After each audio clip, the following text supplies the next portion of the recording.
with Avi, but everyone came through when Melky had a 9-pitch at bat to give you guys the lead.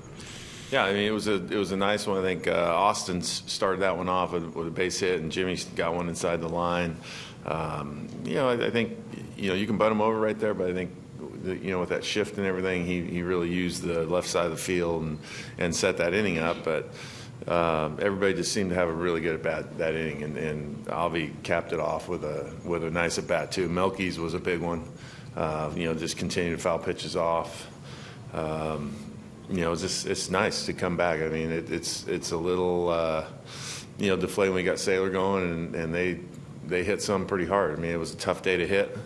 Austin hit a few that probably would have, at least one of them would have went out, but tough day all the way around to hit, and the balls that got out were touched pretty good. When you got hit 2 0-2 hits, do you think that's one of those games maybe can click for him and get him going a little bit? Well, I mean that's part of shortening him up and not having such a big swing. I think for him, he's so strong that it doesn't need to be a real big swing for him to hit a homer or get something in the gap. He's a strong kid, so shorten up, put the barrel on it, and learn some leverage that goes to it. That you can have some stuff jump like that without using your whole body and swinging and kind of a wild swing.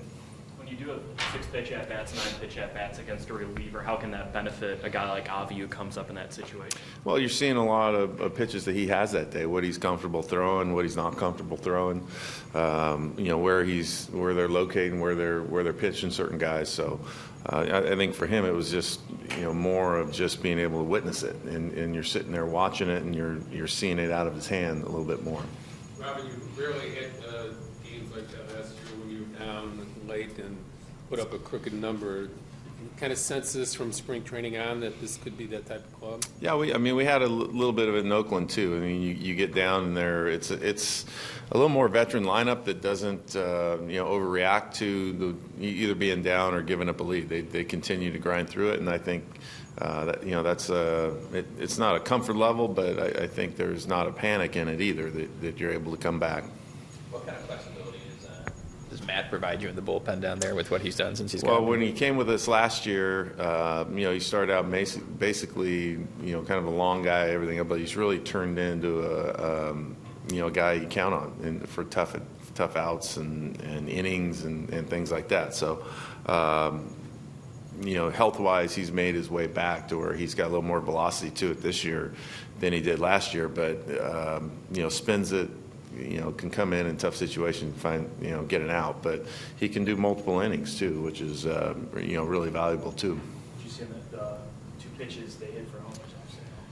What did I see? What was he kind of like left that one fastball up a little bit? Yeah, I mean, if they're gonna go out today, it's a mistake and they punished it. I mean, that's just that simple. Hosey's the same thing. The balls that were hit are crushed, and there's not much to say about it, but he left it out over the plate. What do you think about his game altogether? He was pretty good. He wasn't overthrowing or velocity wise, but he could crank it up there when he needed to. Conditions might have had something to do with it, but I thought he threw great. He had a little bit of a feel for his changeup and just moving it around. So for him, it's a nice one to go through. It's nice to get him one of these when he gives up something a little bit later.